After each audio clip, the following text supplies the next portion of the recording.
meu background é de loucura completa, ou seja, fiz economia na Católica, depois tive uma carreira de gestão, como praticamente a maior parte das pessoas têm, e em 2007, 2008 resolvi literalmente mudar de vida. E esse mudar de vida foi começar a ser empreendedor, que era um papel que eu nunca tinha desempenhado na minha vida.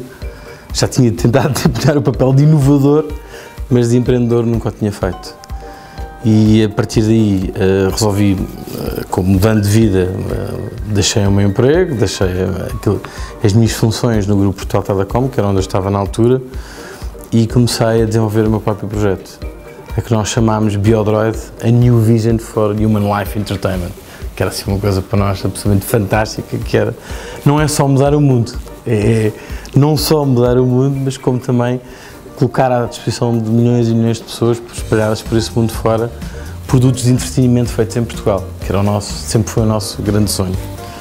E antes disso, antes de entrar na PT, fui consultor, estive numa empresa americana chamada Dun & Bradstreet, depois tive responsabilidades em Portugal, depois tive responsabilidades a nível ibérico, enfim, fiz uma série de coisas, daquelas mais formais, se quisermos, e depois acabei por estar a viver neste momento o meu grande sonho, que era fazer coisas, ter empresas, ter muitas empresas, ter muitos negócios e sobretudo conseguir ir ao encontro dos inúmeros desafios que nós temos na nossa vida de uma forma geral. A Biodroid surge de um profundo desejo de querer entrar no mundo dos conteúdos e de acreditarmos que Portugal podia ter uma palavra, sobretudo as pessoas em Portugal poderem ter uma palavra na concepção de produtos de entretenimento que pudessem ser globais. O talento está cá, a imaginação está cá, a criatividade está cá, a capacidade de trabalho está cá, por isso todos os ingredientes que nós precisávamos para competir à escala global estão cá. Depois há outras coisas que estão menos, a disciplina, o planeamento, enfim, tudo aquilo que é mais característico do nosso DNA latino não está e faz imensa falta. Sim, tivemos um conjunto de desafios enormes. Eu não gosto de estar sempre a falar da mesma coisa, sobretudo quando as pessoas falam de dinheiro. Sim, dinheiro é um aspecto muito importante nos nossos projetos, mas há outros aspectos que são muito mais importantes e têm a ver com as pessoas. Tem a ver com a vontade, com a determinação, com se queremos muito ou não queremos muito, a capacidade de resiliência, o saber chorar sozinho, o saber inspirar as pessoas que estão à nossa volta, não parar de acreditar, quer dizer, tudo isso são características de um percurso que eu acho que é absolutamente importante ser feito e não pode ser nunca descurado. O ato de empreender ou querer ser empreendedor é claramente uma escola de vida, porque a maior parte das pessoas fala de querer ser empreendedor, não chega só a ter ideias, é preciso bastante mais do que isso, porque é tão importante ter uma ideia como executá-la. E já agora que estamos no mundo e que o mundo se abriu em termos de oportunidades, vale a pena pensarmos que quando temos uma ideia e transformarmos num produto, esse produto ser global, claramente ser global. E nós, em Portugal, temos a capacidade de fazer isso. Aliás, temos um DNA que eu acho fundamental. Todos os portugueses têm um DNA em que permite relacionar-nos com qualquer tipo de pessoas. Quando se fala em internacionalização, eu tenho imensa dificuldade em definir esse processo, que é quase uma coisa natural em nós. Nós falamos com qualquer pessoa, em qualquer língua, em qualquer país. Se for preciso, até casamos com a pessoa e fazemos filhos e temos uma capacidade inata de nos adaptarmos a qualquer tipo de ambiente. Isso é uma vantagem competitiva relativamente a outros povos única, que nós exploramos muito mal. E depois temos outra coisa, que é, para além disso, nós conseguimos de facto ter uma capacidade de resolução de problemas, sobretudo em ambientes e contextos de muita incerteza, que é, por acaso até é o momento que estamos a viver agora, e nós normalmente até nos saímos bem nesse tipo de desafio. Depois temos o outro problema, que é não somos muito disciplinados, por isso convém que juntemos algumas competências, nomeadamente de estrangeiros, às nossas equipas para nos disciplinarem, para sabermos que temos que começar um projeto e temos que o acabar, não podemos estar indefinidamente a persistir nesse projeto, temos orçamentos para cumprir, temos deadlines para cumprir e toda a questão depois da disciplina, sobretudo mental, que é muito importante ter, que a capacidade de não desistir nunca, mesmo quando nós estamos perante em situações limite, e eu posso dizer que já vivi muitas mesmo, e vivi muitas vezes, repetidas vezes no tempo. Devo dizer que cresci imenso nos últimos anos, talvez tenha crescido mais nos últimos 5 anos do que todos os meus anos para trás, e cresci pelas boas razões, ou seja, porque fui obrigado a tomar decisões e a conseguir viver determinado tipo de situações em que nós fomos basicamente testados até ao limite. E fiquei muito contente de perceber que o nosso limite, quando nós achamos que já o atingimos, há sempre uma solução, há sempre a capacidade de dar a volta por cima. Sobretudo, é uma decisão nossa, nós é que temos que fazer isso. E não podemos estar à espera que ninguém tome essas decisões por nós, nem podemos estar à espera que ninguém nos passe a mão pelas costas, porque nós temos que ser, e isso faz parte de ser empreendedor, nós temos que ser capacidade de nos motivarmos a nós próprios. Se há coisa que nós temos que aprender a fazer, é quando tudo à nossa volta está a arder, está péssimo e as pessoas estão todas preocupadas, nós temos que ser capazes de chegar com um sorriso, com um ar absolutamente vencedor e dizer assim, mãos à obra. O que é preciso é trabalhar, e de certeza que com trabalho e com alguma criatividade e com capacidade de inovar, lá está, inovar aqui na forma diferente de olhar para o mundo, nós vamos conseguir resolver este problema. E isso tem que ser praticado, não chega só a dizer, tem que ser praticado. Nós temos que ter inovação na nossa pele, esta forma de olhar constantemente para a vida e achar que podemos fazer diferente ou podemos fazer melhor, é uma coisa que tem que estar na nossa pele. E já agora aproveitar para fazer isso com a nossa família, com os nossos amigos, com as pessoas com quem nos relacionamos, com as empresas. Inovar não é só tecnologia, aliás, hoje em dia é apenas uma pequena parte da inovação é tecnologia. O resto é mentalidade, é processos, é pessoas, é nós próprios, sermos capazes de ser agentes da mudança de nós próprios. Todo esse processo é a escola da vida do empreendedor. Não vejo outra forma de o fazer neste momento. Eu não gosto de falar da palavra nem problemas, nem dificuldades, acho que os desafios é aquilo que melhor define na nossa vida. Eu sempre me fixei numa frase que eu acho fantástica, que é a melhor maneira de prevermos o futuro é sermos nós a criá-lo. E isto passa por nós interiorizarmos isto e pensarmos bem naquilo que podemos fazer para isso acontecer todos os dias. E pensar que temos uma regra na nossa vida que é tudo que 20% das coisas que fazemos hoje são 80% dos nossos resultados amanhã. Isto é uma regra, é a lei de Pareto, não vale a pena fugir disto porque é assim. E nós o que temos que perceber é quais são as coisas certas que temos que fazer para conseguirmos chegar aos resultados que nós definimos, ou para atingirmos os objetivos que definimos. Por isso, os maiores desafios que nós tivemos foi, primeiro, como é que se internacionaliza um negócio que por definição é global, mas que não há tradição de ser mainstream, quer dizer, fazer videogames e aplicações, Portugal não está no mainstream da inovação, nunca teve. Tivemos alguns momentos na história que houve empresas como iDreams que nos puseram no mapa, mas claramente, do ponto de vista internacional, ninguém está à espera que de Portugal saia o Angry Birds ou que saiam outros grandes sucessos como houve no mundo dos jogos. Mas enganam-se, porque vai sair, vai acontecer. E por isso, o que nós tivemos que fazer foi ir a eventos internacionais, ou seja, chamar dar corda aos sapatos, que é o melhor processo de internacionalização que eu conheço, é dar corda aos sapatos, que é ir.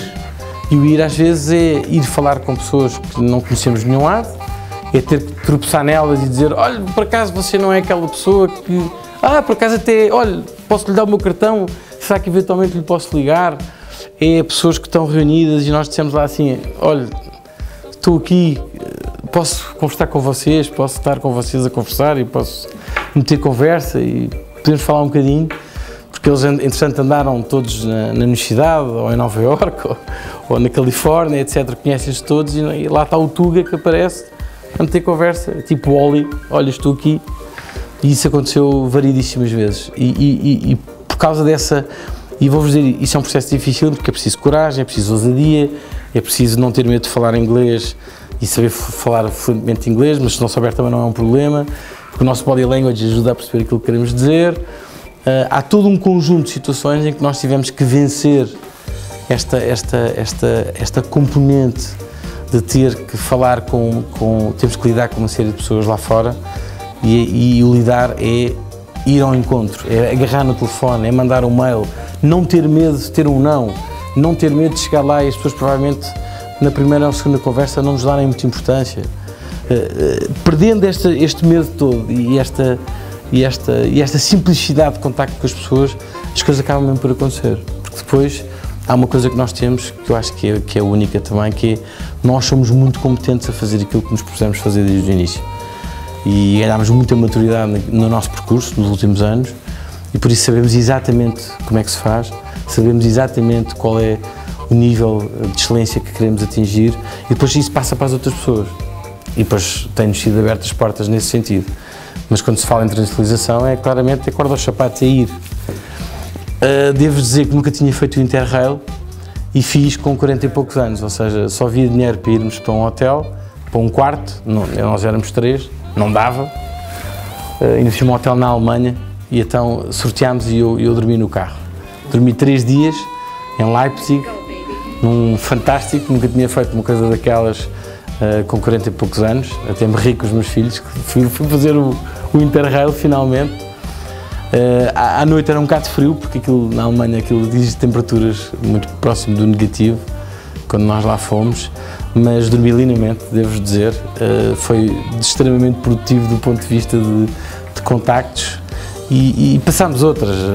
Por exemplo, nós uma vez tínhamos uns investidores importantíssimos asiáticos, então fingimos que estávamos no Sanderson, que é um hotel em Londres fantástico, e éramos nós entrar por um lado e eles entrarem pelo outro e depois nós tivemos que sair porque estávamos no Ibis, a 30 km de Londres e eles insistiam que estar ali no hotel e nós tivemos que dizer a determinada altura, olha, nós vamos ter que sair, vamos subir para os quartos, não era nada, tínhamos que apanhar um metro, porque o metro ia fechar e nós não tínhamos dinheiro para voltar de táxi, por isso. Isto são episódios, mas fizemos uma figura espantosa no Sanderson, um dos melhores hotéis de Londres, fantástico, um bar lindo de morrer, e a contar as moedas para ver quem é que ia pagar os cocktails que eles tinham pedido e que nós achámos que tínhamos que pagar. Enfim, histórias como esta tenho N, isto para dizer que de facto internacionalizar uma empresa é isto, quer dizer, nós podemos definir a estratégia que quisermos, mas nada substitui nesse aspecto a capacidade de falar com as pessoas. E aí, mais uma vez digo, nós portugueses temos uma vantagem absolutamente única nesse aspecto, é explorá-lo ao máximo, é ir e não ter medo de ir. Nós hoje em dia temos uma rede de parceiros a nível global muito forte, nós trabalhamos com a Samsung, com a LG, com a Qualcomm, que é um gigante a nível mundial, trabalhamos com a Microsoft, trabalhamos com a Sony, enfim. Trabalhamos com grandes marcas a nível mundial também, tudo fruto do nosso ir bater à porta. Devo dizer que todo este processo de conquista de clientes e conquista de mercado que nós temos vindo a fazer, todo ele é de iniciativa nossa. Claro que finalmente começámos a receber alguns contactos de pessoas que querem trabalhar connosco. Eu do ponto de vista de história, eu talvez salientasse uma que foi particularmente interessante, que nos aconteceu logo no primeiro jogo que lançámos, que foi um jogo para a Nintendo DS. Na altura foi a nossa primeira experiência no mundo dos jogos, e que era um jogo que era um veterinário. Os miúdos, era um jogo para crianças e tinha uma veterinária que tratava de animais. E a forma como nós conseguimos, lembro perfeitamente, fazer esse jogo eu estava numa feira e estava numa reunião com um grande distribuidor francês, e ele é meio francês, meio alemão, que era Corbidia, e eles estavam-nos a dizer, olha, nós estávamos a pensar, a desenvolver isto e tal, e eles começaram a dizer, não, mas nós gostávamos, era disto e tal. E eu disse, isso também temos. Não tínhamos nada, não tínhamos absolutamente nada. Só que eu, uns dias antes, tinha estado com os brasileiros, nossos amigos tinham precisamente aquilo que eles queriam. E eu sabia que, provavelmente, então, se pegasse, se fizéssemos equipa com os brasileiros e envolvêssemos em conjunto aquilo que eles queriam, nós podíamos colocar o jogo. E assim foi. Ou seja, fui dando ideia de que nós tínhamos já tudo pronto e tudo pronto para começar o projeto, e e tive que ir a correr, falar aos brasileiros, convidá-los para vir cá, nós irmos lá, entendermos no negócio, para depois finalmente começarmos a trabalhar em conjunto e servir aquilo àquele cliente que é meio francês, meio alemão. Isso foi uma das histórias que nós tivemos. A outra história foi o primeiro contrato que nós assinámos no âmbito da Biodroid foi com uma televisão portuguesa. Eu não vou dizer hoje porque... E quando saímos, fomos ao estúdio dessa televisão, fomos lá à sala do Conselho de Administração, assinámos o contrato, eu e os meus sócios. Aliás, isto é uma história a três, pois tanto o Tiago como o Ricardo irão falar também sobre isto. Quando saímos de lá, saímos com o contrato assinado e a meio do corredor começámos a correr.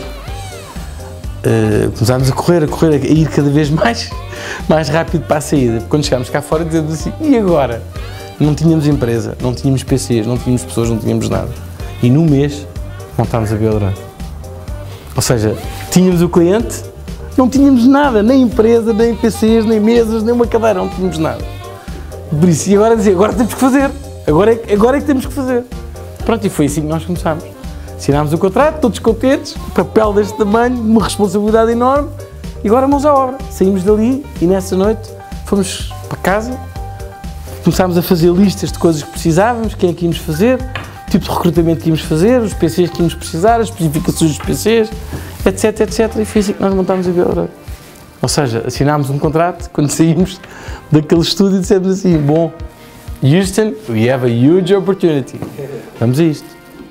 Eu acho que são histórias de quem andou no terreno a trabalhar incessantemente durante estes anos todos. Semear, a semear, a semear, a semear. E assim, não há um melhor meio, há uma conjugação de meios. Acho que nós temos oportunidades únicas nos meios digitais.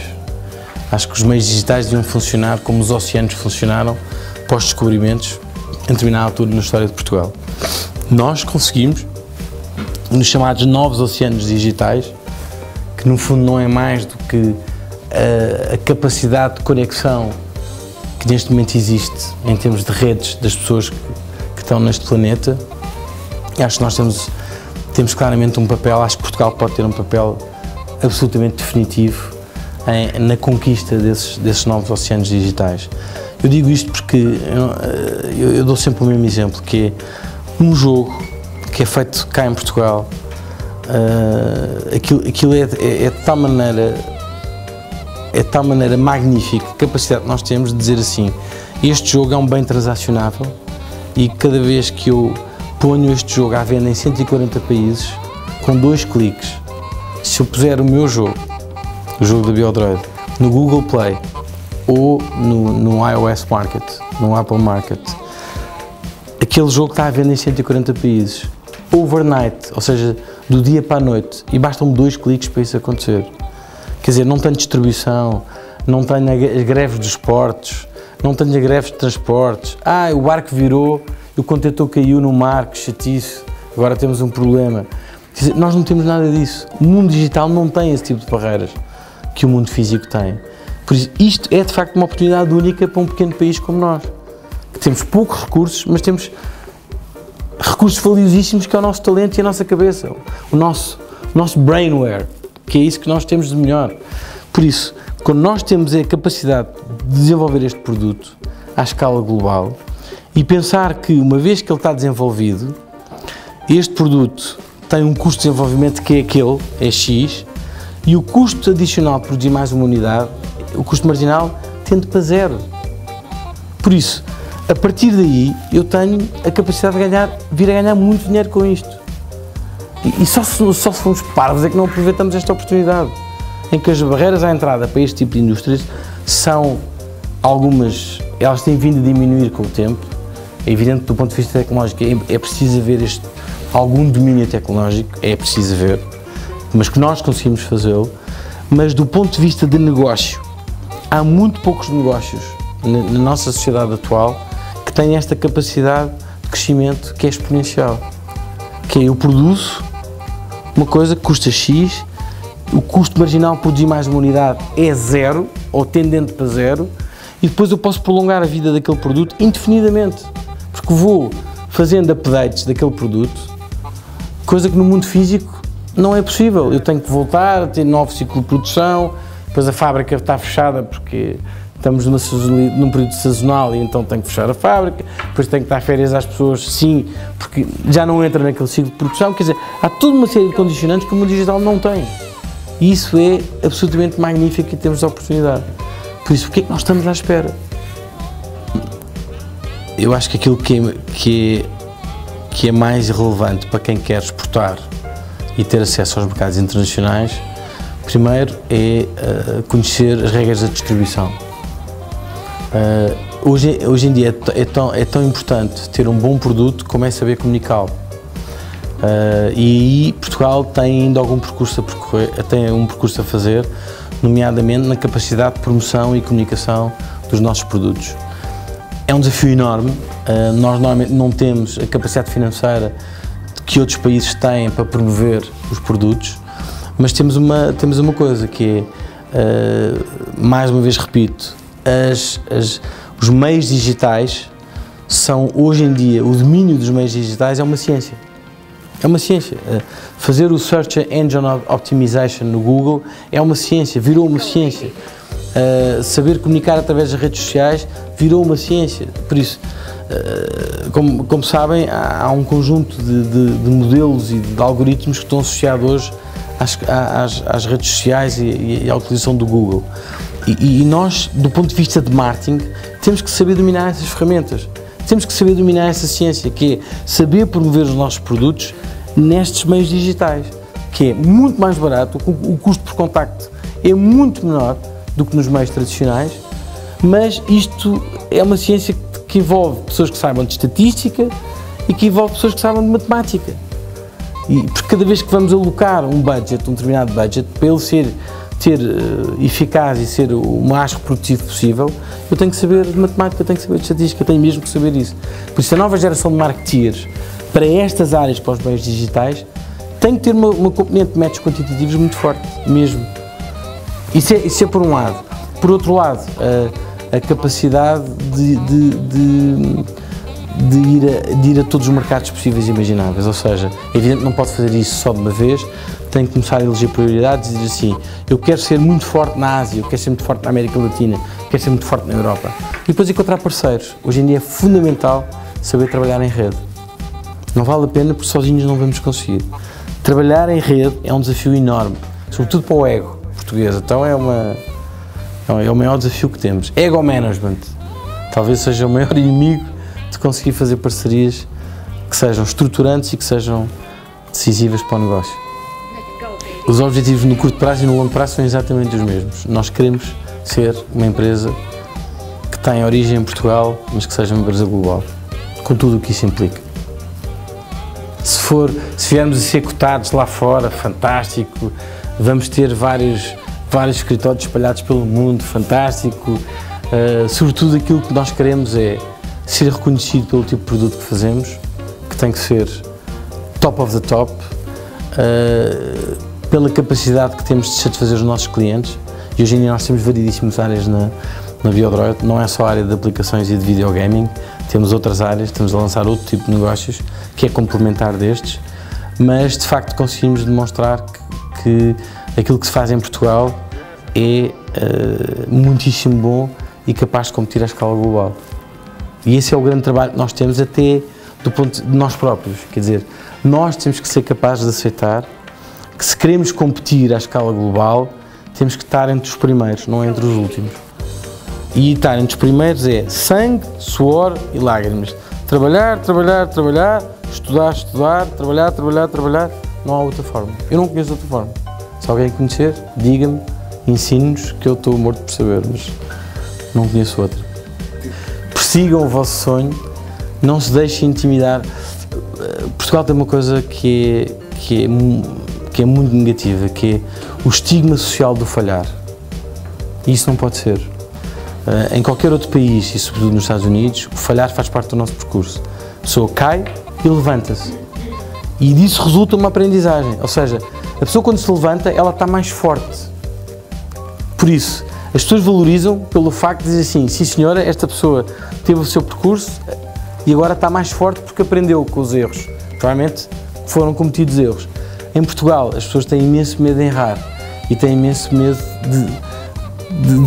Normalmente tem um medo que é o nosso cérebro de lagarto, é a nossa parte reptiliana, que não nos deixa sair da zona de conforto. E o conselho que eu dou é: saiam da zona de conforto, não tenham medo, porque é a melhor forma de nós percebermos que somos capazes. E não estejam à espera que nos ponham sempre a mão por baixo, porque falhar em Portugal tem um estigma, há de acabar um dia destes, mas nós temos que ser capazes de andar sempre com a cabeça erguida, cair, levantar. Isto é como a vida funciona, como a natureza funciona. Os homens não são diferentes. Por isso, vamos respeitar o ciclo da natureza e vamos fazê-lo sem medos, tá bem? E sem hesitações.